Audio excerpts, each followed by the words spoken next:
area under the curve.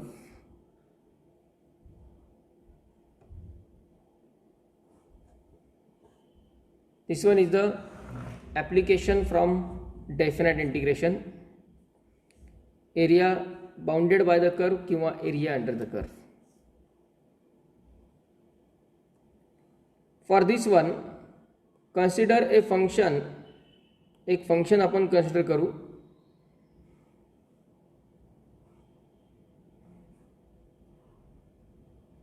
y equal to f of x, त्याचं graph असेल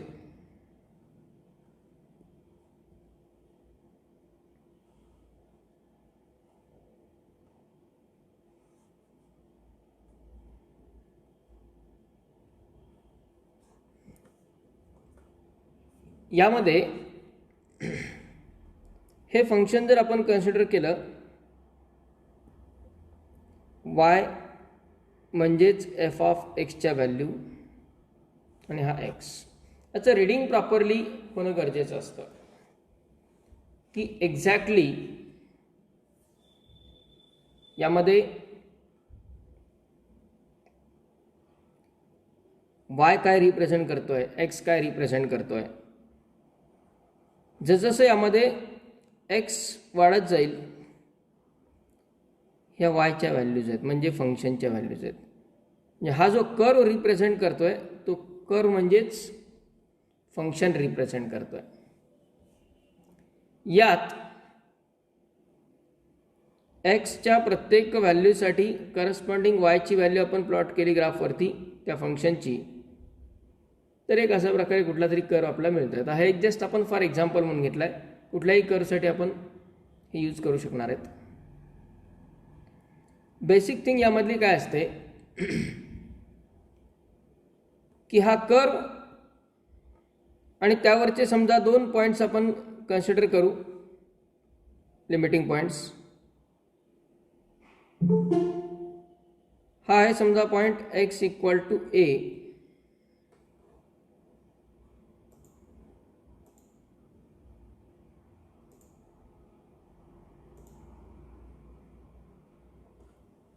आणि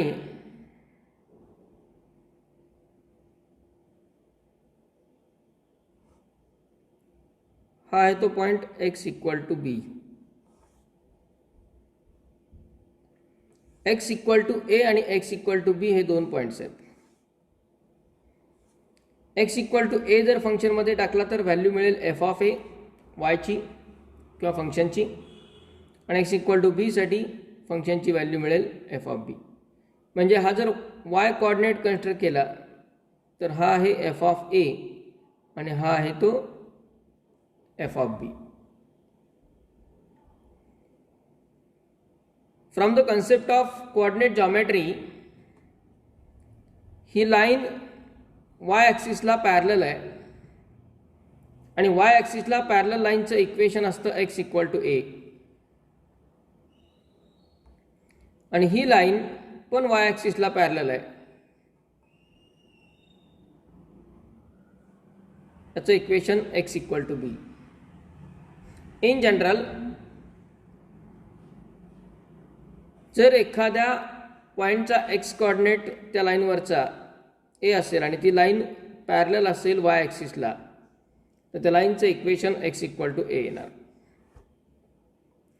आता यामध्ये definite integration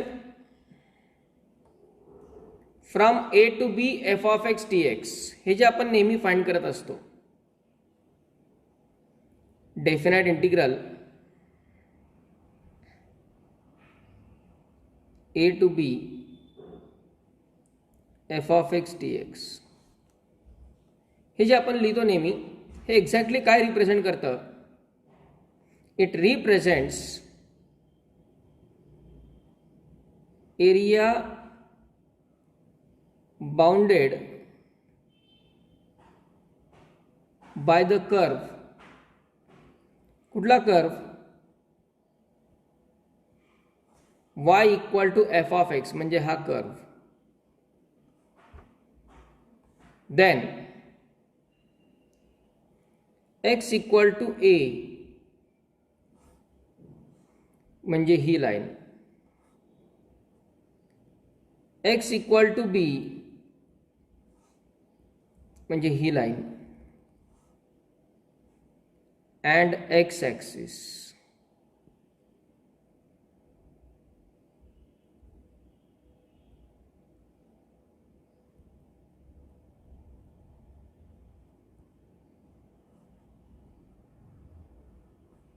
See here, area bounded by the curve y equal to f of x. हा curve, ही line x equal to a, ही line x equal to b आणि x axis यांनी बाउंड केलेला हा जो एरिया आहे,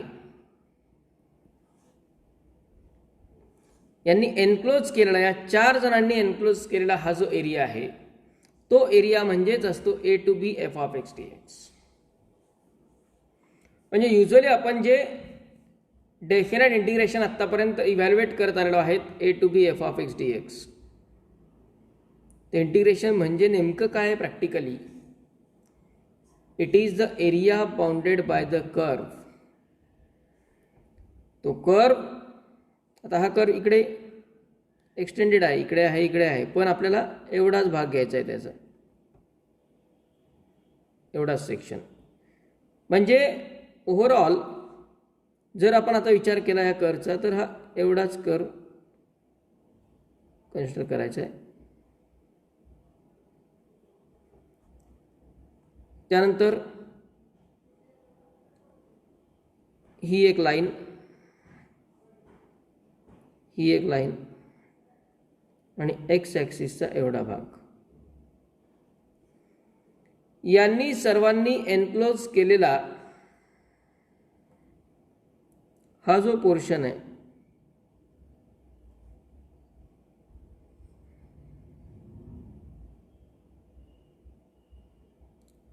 हा एरिया म्हणजेच असतो integral a to b f of x d x. Area under the curve म्हणजे खूप काही वेगळं वर्किंग आहे असं नाही आहे, की जे आपण युजल इंटिग्रेशन डेफिनेटली आत्तापर्यंत सॉल्व्ह केलेलं आहे तेच इंटिग्रेशन आपल्याला घ्यायचं आहे. आता हे असं का, व्हाय दिस इज, याला रिझनिंग आहे ते definite integration as a limit of sum. In general हा पूर्ण एरिया जर आपण विचारात घेतला, हा पूर्ण एरिया तो कसा फाइंड होतो, यासाठी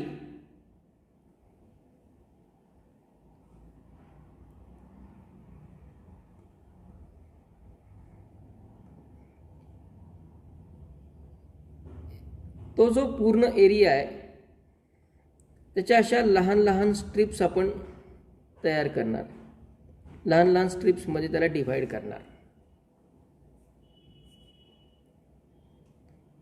बेसिकली या प्रकारे स्ट्रिप असतील त्या, त्याचा एक पार्ट मी बाजूला काढून घेतो बाहेर.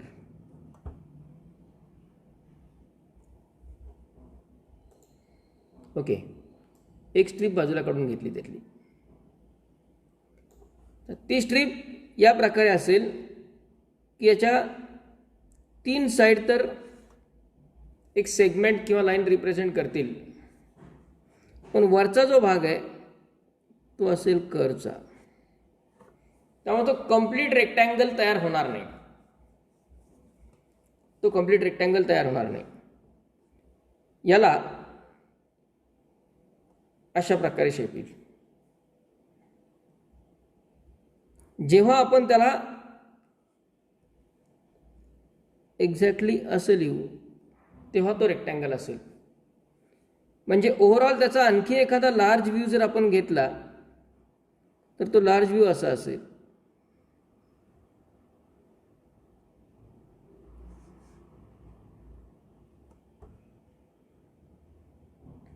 पैकी इथून एवढाच फक्त रेक्टँगल असणार आहे आणि हा ॲडिशनल पोर्शन येणार आहे.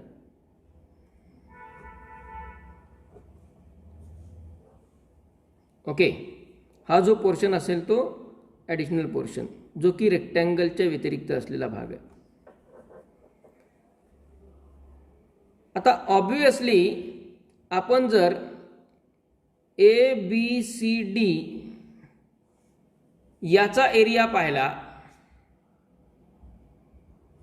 आणि ABCE याचा एरिया पाहिला, तर ABCE आणि ABCD यात जास्त एरिया कशाचा असेल?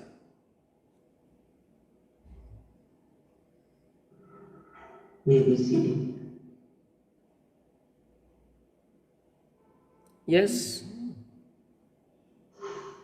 ABCD. ABCDचा एरिया जास्त असेल.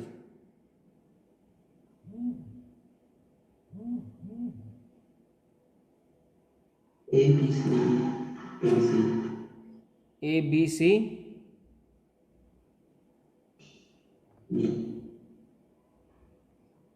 E. ABCE याचा एरिया जास्त असेल. ABCE याचा एरिया जास्त असेल ABCD पेक्षा. बरोबर आहे, हे क्लिअर आहे. तर यामागची कन्सेप्ट काय असते की हा जो पूर्ण एरिया आहे तो पूर्ण एरिया अशा लहान लहान स्ट्रीपमध्ये डिवाइड करायचा आणि सगळ्या स्ट्रीपच्या एरियाचं समेशन करायचं, ॲडिशन करायचं. आणि या सगळ्या स्ट्रीपच्या एरियाचं ॲडिशन म्हणजे हा पूर्ण एरिया. पण त्या स्ट्रीप रेक्टँग्युलर स्ट्रीप आहेत असं ॲज्युम केलं जातं आणि असं ॲज्युम केलं की हा एरिया कटणार प्रत्येक ठिकाणी आणि जो ॲक्च्युअल रिक्वायर्ड एरिया आहे त्याच्यापेक्षा आपल्याला कमी एरिया मिळेल. समजा असं गृहीत धरा की आपण याचं असं 10 किंवा 100 स्ट्रीपमध्ये डिव्हिजन केलं, 100 इक्वल स्ट्रीपमध्ये डिव्हिजन केलं. 100 अशाच नाही, 100 इक्वल स्ट्रीपमध्ये, म्हणजे प्रत्येक स्ट्रीपची ही लेंथ आपण सारखी ठेवली. प्रत्येक स्ट्रीपची ही लेंथ सारखी ठेवली. हाईट तर बदलत जाणार, कारण तो कर्व जसं वरती जाईल हाईट चेंज होत जाणार, त्यामुळे हाईट चेंज होत जाईल, पण ही लेंथ जी आहे ती आपण सेम ठेवली. अशा 100 स्ट्रीपमध्ये त्याला आपण डिवाइड केलं. त्या सगळ्या स्ट्रीपचा एरिया फाइंड केला सेपरेटली आणि ते सगळे एरिया ॲड केले तर आपल्याला हा एरिया मिळेल की नाही? ॲप्रॉक्सिमेटली मिळेल, ॲप्रॉक्सिमेटली मिळेल. पण याच्यात ॲप्रॉक्सिमेटली का मिळेल? प्रत्येक ठिकाणी आपण एरिया रेक्टँगलचा विचार करून फाइंड करणार आहेत आणि प्रत्येक ठिकाणी हा भाग सुटत जाईल वरचा. पण हे जर आपण स्ट्रीपची संख्या वाढवली, म्हणजे एवढ्याच भागामध्ये आपण A पासून B पर्यंत स्ट्रीपची संख्या वाढवली, म्हणजे त्याच्यामध्ये आपण 100 ऐवजी 1000 स्ट्रीप केल्या, तर आता हा एरिया कमी होऊन जाईल. ऑब्वियसली, बरोबर आहे. हा एरिया कमी होऊन जाईल, हा एरिया रिड्यूस होऊन जाईल. 1000 ऐवजी आपण 1,00,000 स्ट्रीप घेतल्या एवढ्याच भागात, तर हा एरिया अजून कमी कमी होत जाणार. लिमिटची कन्सेप्ट ऑफ लिमिट, बरोबर आहे.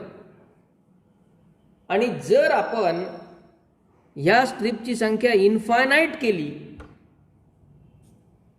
इन्फायनाईट, तर मात्र हा एरिया असा दिसेल. आता याच्यामध्ये बघा, हा वरचा पोर्शन दिसतोय का? तो आहे, नो डाऊट तो आहे, पण तो खूप निग्लिजिबल झाला आहे आता. म्हणजे आपण इथं म्हणू शकतो की ह्या रेक्टँगलचा एरिया आणि हा रिक्वायर्ड एरिया हे नियर अबाउट सेम झालेत, नियरली इक्वल झालेत, बरोबर आहे. म्हणजे थोडक्यात या डेफिनाइट इंटिग्रेशनला as a limit of sum का आपण एक्सप्रेस करू शकतो त्याचं हे रिझन आहे की इथे हा जो पूर्ण एरिया आहे ए पासून बी पर्यंत असलेला, त्या पूर्ण एरियाला आपण स्मॉल स्ट्रिपमध्ये डिव्हाइड करणार आहेत. त्या सगळ्या स्ट्रिपची लेंथ आपण इक्वल ठेवणार आहेत. So let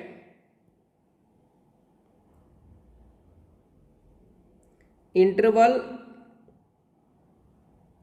A to B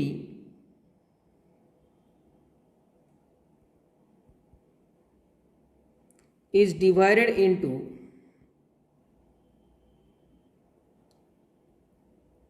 small strips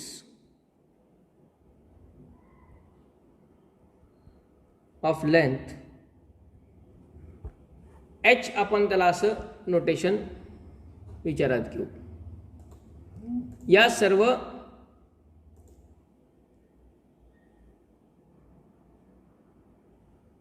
strips ज्या आपण कन्सिडर करणार आहेत त्या सर्व स्ट्रिप्स ची लेंथ आपण इक्वल ठेवली आणि ती ठेवली स्मॉल एच. ओके. मग आणि सध्या आपण इन्फायनाइट ऐवजी त्या स्ट्रिपची संख्या n number of small strips गृहीत धरू.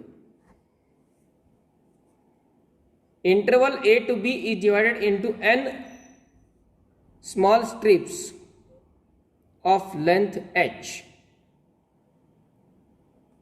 म्हणजे यामध्ये ह्या ज्या स्ट्रिप्स आहेत या स्ट्रिप्सची संख्या आपण n कन्सिडर केली सध्या countable.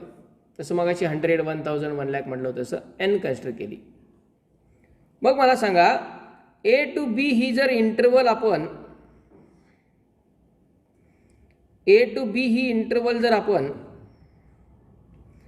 n number of sub interval मध्ये डिवाइड केली आहे. A to B he interval आपण n number of sub interval मध्ये डिवाइड केली आहे. तर त्या प्रत्येक इंटरवलची लेंथ म्हणजे h इक्वल टू काय असेल. समजा 1 पासून 10 पर्यंत ही इंटरवल आहे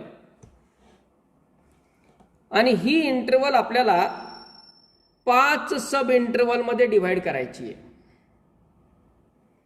मग एक एक सब इंटरवलची लेंथ किती सांगा. 2. किती होणार. 2. ठीक आहे, त्याला आपण 0 to 10 घेऊ. 0 to 10 ही इंटरवल आहे आणि ती आपल्याला 5 सब इंटरवल मध्ये डिवाइड करायची आहे. प्रत्येक सब इंटरवलची लेंथ किती ठेवावी लागेल 2. पहा 0 to 2, 2 to 4, 4 to 6, 6 to 8, 8 to 10 झाल्या का 5. म्हणजे ऍक्च्युअल कन्सेप्ट काय, प्रकार काय तो लक्षात घ्या. 0 to 10 या इंटरवलला आपण 5 सब इंटरवल मध्ये डिवाइड करायचं ठरलंय. प्रत्येक सब इंटरवलची लेंथ 2 असेल. ही कशी काढली.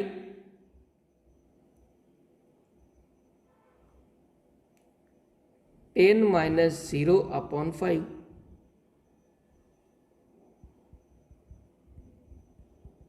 इक्वल टू किती.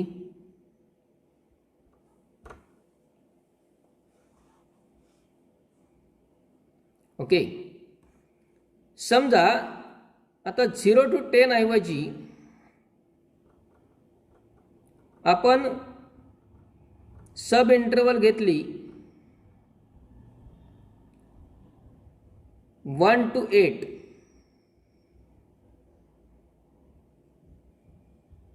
1 to 8 ही सब इंटरवल घेतली.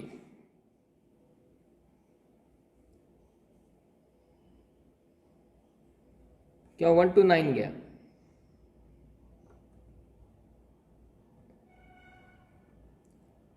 आणि याचे आपल्याला 4 सब इंटरवल करायचे आहेत. कशा करणार बरं?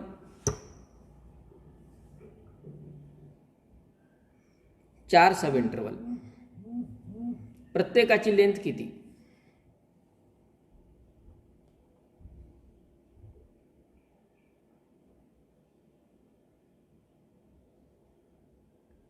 चार सब इंटरवल मध्ये डिवाइड केलं, प्रत्येकाची लेंथ किती? 2. बरोबर आहे. 1 to 3, 3 to 5, 5 to 7, 7 to 9. आता समजा आपल्याला 8 सब इंटरवल करायचे आहेत, प्रत्येकाची लेंथ किती? 1. 1 to 2, 2 to 3, 3 to 4, 4 to 5, 5 to 6, 6 to 7, 7 to 8, 8 to 9. बरोबर आहे. म्हणजे इन जनरल समजा आता आपल्याला हीच सब इंटरवल, ही जी इंटरवल आहे याच्या 16 सब इंटरवल तयार करायचे आहेत. 16 सब इंटरवल तयार करायचे आहेत. प्रत्येक सब इंटरवलची लेंथ काय? 0.5. बरोबर आहे. आणि ही फाइंड कशी झाली? तर 9 - 1/16. बरोबर आहे. 9 - 1/16. 9 - 1 म्हणजे 8. 8/16. 1/2. 1/5. बरोबर आहे. म्हणजे in general A to B he interval आपण n number of sub interval मध्ये डिवाइड केली तर या प्रत्येक सब इंटरवलची लेंथ म्हणजे h, ज्याला आपण गृहीत धरलंय, त्या h ची व्हॅल्यू काय असणार?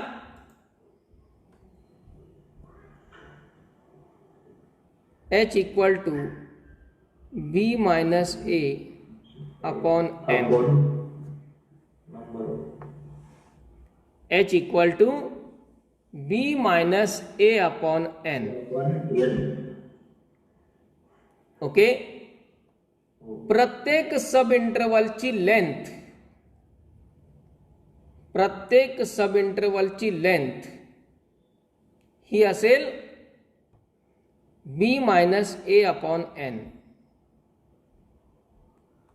म्हणजेच आपण हा n जर लेफ्ट साइडला घेतला तर nh equal to b minus a, nh equal to b minus a.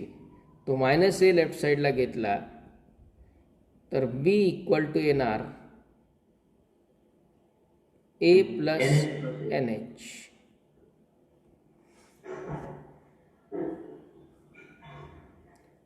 a plus nh. आता इथं n हा आपण एक काउंटेबल इंटिजर घेतलेला आहे. म्हणजे समजा n इज इक्वल टू 1 असेल म्हणजे पहिली सब इंटरवल, तर b ची व्हॅल्यू येणार a प्लस h. म्हणजे थोडक्यात आता या ज्या स्ट्रिप्स आहेत त्यामध्ये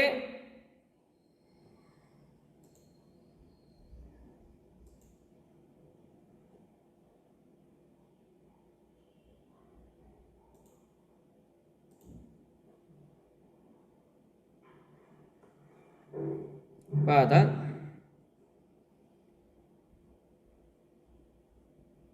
हा जो पॉइंट असणार आहे, सुरुवात झाली ए ला, सुरुवात झाली ए ला आणि एका स्ट्रिपची लेंथ किती येणार? पहिल्या स्ट्रिपची लेंथ a प्लस h. दुसऱ्याही स्ट्रिपची लेंथ hच राहणार आहे, पण पहिल्या पॉइंट पासून दुसऱ्या पॉइंट पर्यंतचं डिस्टन्स म्हणजे ते येणार a प्लस 2h. पहिल्या पॉइंट पासून तिसऱ्या पॉइंट पर्यंतचं डिस्टन्स म्हणजे a प्लस 3h. या प्रकारे हे लेंथ वाढत जाणार आणि शेवटी b ची व्हॅल्यू काय येणार? a प्लस nh येणार. बरोबर आहे, कारण n नंबर ऑफ स्ट्रिप्स मध्ये डिवाइड झालेला असेल. आता यामध्ये प्रत्येक स्ट्रीपसाठी लेंथ तर झाली h, प्रत्येक स्ट्रीपसाठी लेंथ तर h झाली, पण हाईट किती असणार? बदलत राहणार. समजा आता इथं पॉईंट आहे ए आणि इथं आहे ए प्लस एच, तो बदलत राहणार. मग इथं येणार एफ ऑफ ए आणि इथं येणार f of a plus h, बरोबर आहे. जसं हे f of a f of b आहे, तसं एफ ऑफ ए आणि f of a plus h, f of a f of a plus H.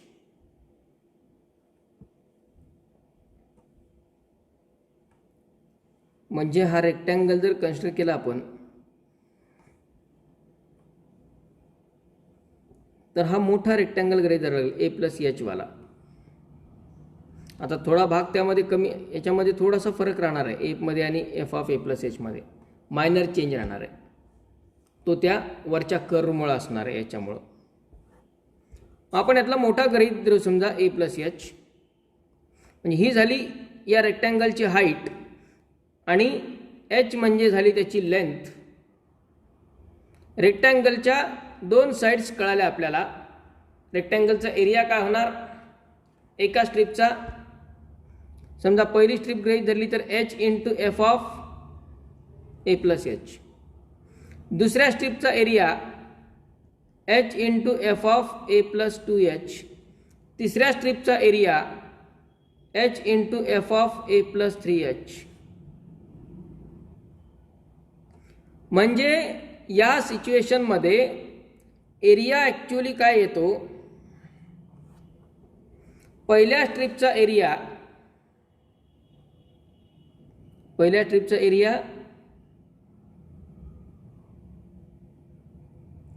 H into F of A. H into f of a plus h. दुसऱ्या स्ट्रीपचा H into f of a plus 2h. A plus 2H. H into f of a plus 3h A plus 2H. Up to H into f of a plus A plus NH. A plus n h. या प्रकारे ह्या सगळ्या स्ट्रीपच्या एरियाचं addition म्हणजे required area असणार आहे. पण आता प्रॉब्लेम काय आपल्यासमोर, की स्ट्रीपची संख्या जर आपण कमी ठेवली तर तो वरचा कर्व प्रॉब्लेम क्रिएट करतोय. पण जसजशी ट्रिपची संख्या वाढेल, तसतसा हा भाग कमी कमी होत जाणार. त्यासाठी आपण स्ट्रीपची संख्या इन्फायनाईट ठेवणार. त्यासाठी स्ट्रीपची संख्या आपण काय ठेवणार, इन्फायनाईट. म्हणजे या एन ची जी व्हॅल्यू आहे ती इन्फिनिटी, पण एक्झॅक्ट इन्फिनिटी घेता येत नाही. आणि म्हणून याला लिमिट घ्यायचं आहे, कारण हा एरिया अप्रॉक्सिमेट असणार आहे. ॲक्च्युअल एरिया काय असणार आहे, limit n tends to infinity. आता हे सगळं आपण एवढी सगळी पूर्ण लेंथ लिहिण्यापेक्षा ह्याला समेशनच्या फॉर्ममध्ये लिहू शकतो, कारण हे ॲडिशन आहे. बरोबर आहे. Summation of n is equal to 1 to infinity. Sorry 1 n नाही. आता आपल्याला इथे काय करावं लागेल, एक नोटेशन आणखी ॲड होणार, ते म्हणजे आर. समेशनचं नोटेशन असेल r. R is equal to 1 to n h into f of a plus r h. याचा अर्थ काय आता लक्षात घ्या. यात आपण आर इज इक्वल टू 1 टाकला, काय येणार, पहिली टर्म. बरोबर आहे. Yes. R is equal to 2 टाकला, दुसरी टर्म. आर इक्वल टू 3 टाकला, तिसरी टर्म. आर इक्वल टू 4 टाकला, चौथी टर्म, असं r is equal to n पर्यंत आपण गेलो. म्हणजे हे सगळं जे समेशन आहे ते आपण ह्या नोटेशनमध्ये लिहून टाकलं. ओके, ज्याने आपल्याला अप्रॉक्सिमेट एरिया मिळेल. पण एक्झॅक्ट एरियासाठी त्या स्ट्रिपची संख्या, नंबर ऑफ ट्रिप्स इन्फायनाईट असणं आवश्यक आहे. आणि त्या इन्फायनाईट असण्यासाठी एन टेन्स टू इन्फिनिटी, त्या इन्फायनाईट असण्यासाठी काय असणार, एन टेन्स टू इन्फिनिटी. आणि म्हणजेच याची व्हॅल्यू इक्वल टू एरिया, आणि एरिया म्हणजेच काय, a to b f of x d x. कारण एरिया फाइंड करण्याचा रिझल्ट काय आपल्याकडे डेफिनाइट इंटिग्रेशनमध्ये, integral a to b f of x d x, हा एरिया फाइंड करण्याचा रिझल्ट. आणि याची व्हॅल्यू लिमिटच्या फॉर्ममध्ये काय येते,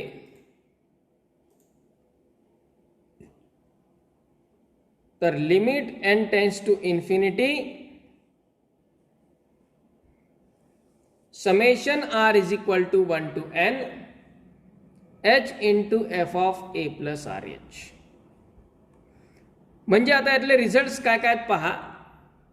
आता हे जरी थेरॉटिकली इतकं सगळं लक्षात नाही राहिलं तरी एक्सप्लेनेशन यासाठी गरजेचं होतं की नेमकं ते स्मॉल पार्ट, स्मॉलेस्ट पार्टमध्ये जे आपण डिवाइड केलेलं आहे तिथं इन्फिनिटी का आवश्यक आहे, आणि इन्फायनाईट व्हॅल्यूजमध्ये कन्व्हर्ट केल्यामुळं काय इफेक्ट होतो. तर तो जो वरचा कर्व असतो त्या कर्वचं अप्रॉक्सिमेशन काढून टाकण्यासाठी स्ट्रिपची संख्या जास्त पाहिजे. ती जेवढी जास्त तेवढा आपला एरिया ॲक्युरेट येणार आहे. स्ट्रिप्सची संख्या जेवढी जास्त तेवढा एरिया ॲक्युरेट येणार आहे. आणि त्यामुळं इथे आपण रिझल्ट्स काय येतात पहा. Integral a to b f of x d x equal to limit n tends to infinity summation r is equal to 1 to n h into f of a plus r H.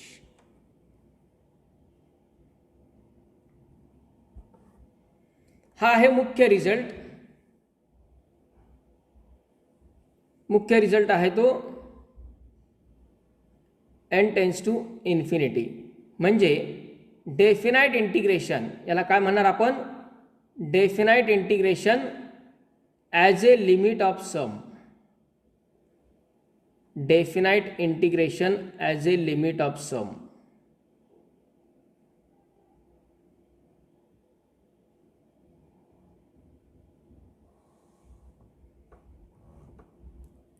Definite integration as a limit of some.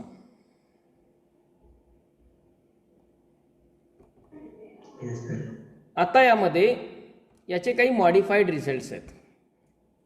Particularly हा point इंटिग्रेशनमध्ये आहे की आपण इंटिग्रेशनला लिमिटचा वापर करून सोडवावं. पण objectively आपल्याला इंटिग्रेशनच सोपं जातं याच्यापेक्षा. कारण ते फंक्शनमध्ये कन्व्हर्जन, परत त्याचं समेशन शोधायचं, समेशन शोधून परत लिमिट फाइंड करायचं, ते थोडंसं लेंदी होतं, ते थोडंसं डिफिकल्ट जातं. त्यापेक्षा मोर कन्व्हिनियंट काय असतं, लिमिटमधला जो प्रॉब्लेम आला टेन्स टू इन्फिनिटी मधला, तर त्याला इंटिग्रेशनमध्ये कन्व्हर्ट करण्यासाठी आपण वापरणार आहेत हे. त्यामुळे याचे ॲडिशनल 2 रिझल्ट्स आपल्याला जे उपयोगात आणायचे ते कसे पहा. समजा आता लिमिट ए टू बी असताना तर आपण हाच रिझल्ट वापरणार, नो डाऊट. लिमिट जर इंटिग्रेशनचे 0 टू ए असले तर बदल काय होतील. इंटिग्रेशनचे लिमिट जर 0 टू ए असले तर बदल काय होतील.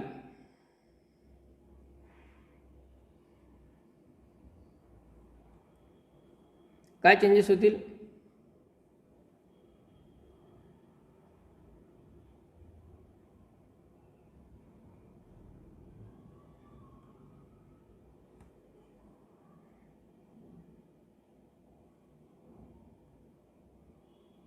झिरो टू ए साठी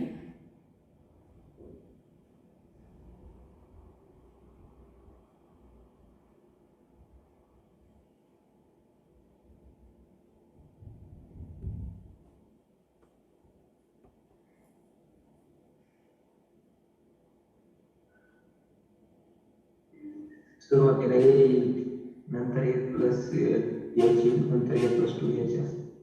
limit n tends to infinity summation r is equal to 1 to n. यात तर काही चेंज नाही.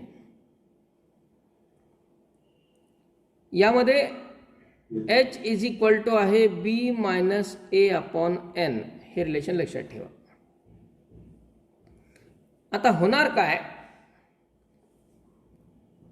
तर इथं लिमिट a टू b आहेत. इथं a ची किंमत 0 आहे,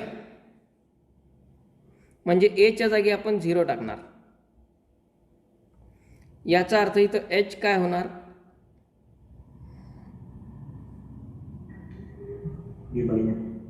b च्या जागी a आलाय आणि a च्या जागी 0 आलाय. b च्या जागी a आणि a च्या जागी 0, म्हणजे h झाला a अपॉन n. बरोबर आहे. h काय होणार, a अपॉन n, म्हणजे त्याला आपण लिहू शकतो a upon n into f of a ची किंमत काय, 0. बरोबर आहे. a ची किंमत 0 आहे, r तर rच आहे, म्हणजे r इंटू h काय,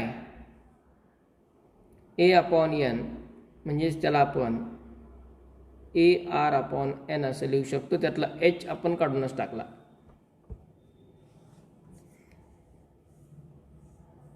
काय केलंय, फक्त लिमिट जे आहेत a टू b, त्याच्यात b च्या जागी a येणार आता आणि a च्या जागी 0 येणार.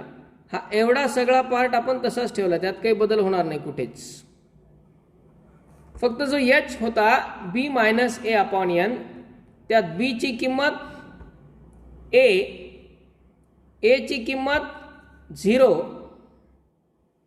त्यावरून h मिळाला a upon n.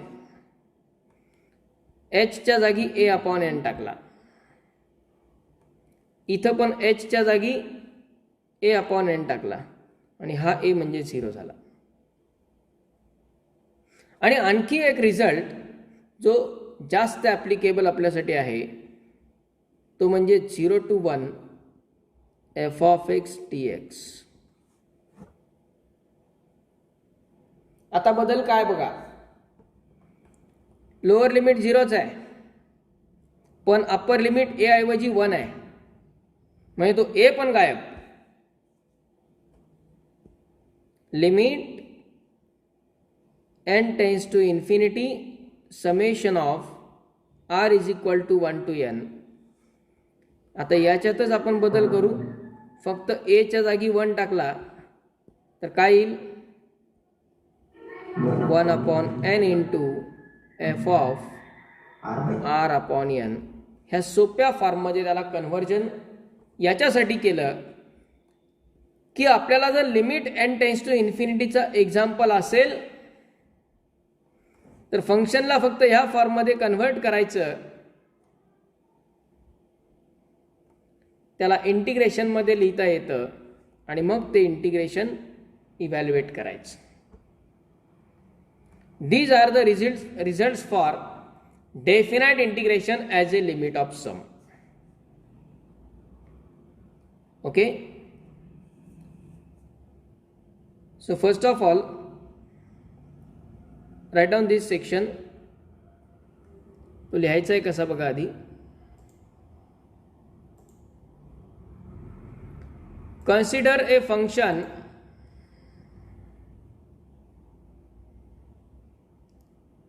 consider a function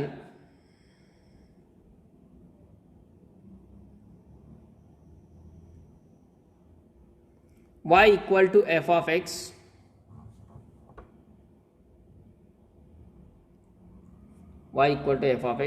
as shown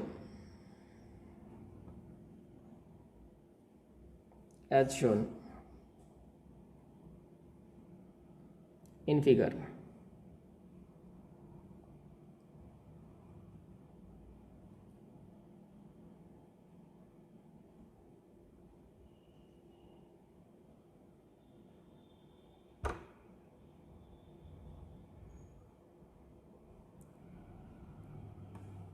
he diagram काढा, अशीच ह्या स्ट्रिप्स वगैरे दिसत आहेत ते असंच काढा.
झालंय.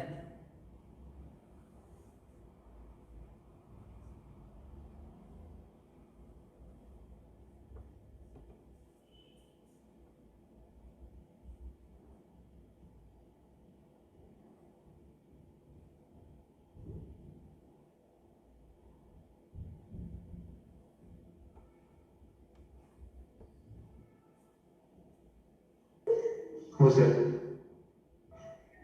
Next, area bounded by curve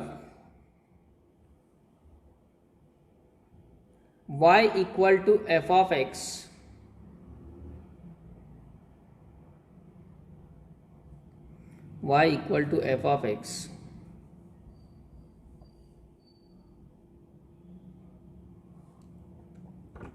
x equal to a, x equal to b,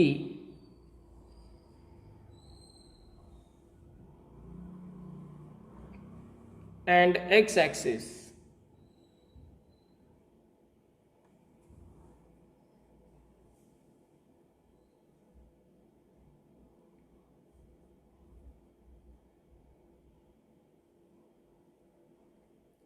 is given by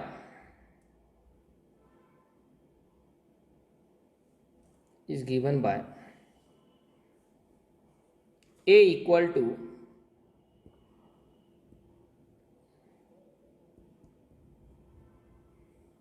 integral a to b f of x dx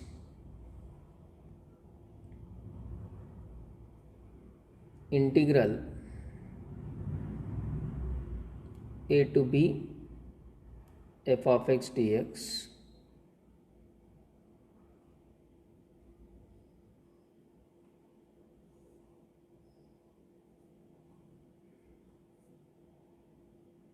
a to b f of x dx. त्याला equation 1 नाव द्या.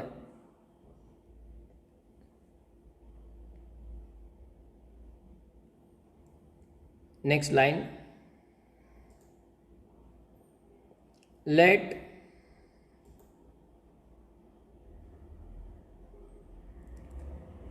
interval a comma b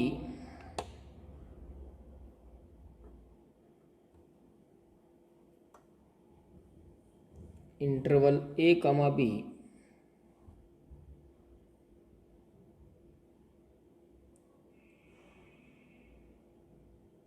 is divided into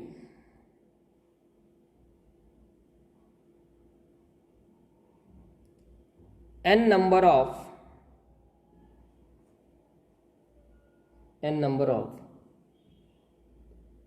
small strips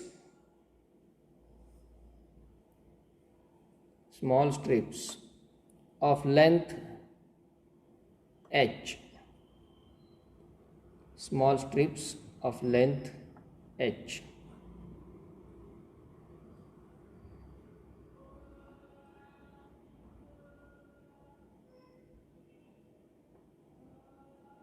Full stop.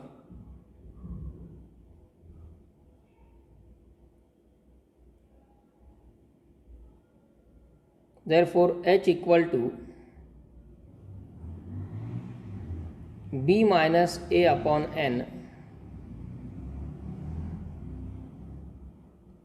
b minus a upon n,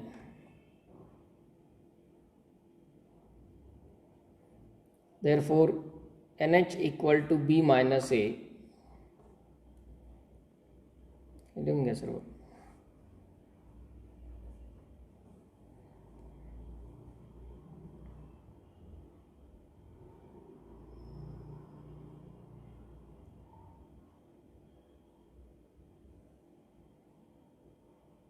Then approximate area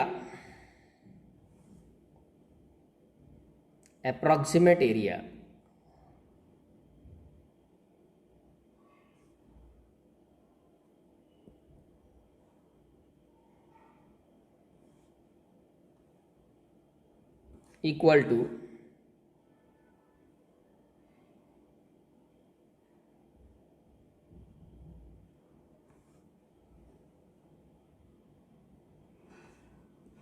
आहे h into f of a plus h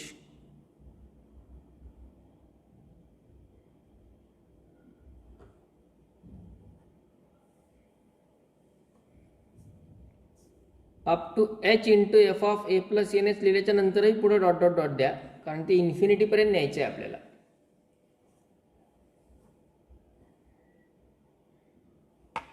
त्यानंतर हे relation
completed.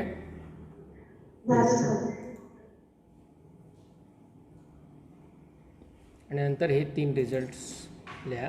याला heading टाका definite integration as a limit of some.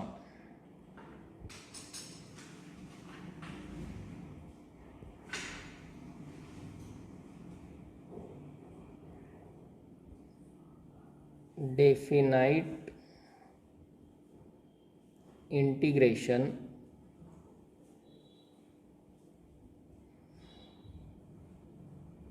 as a limit of sum.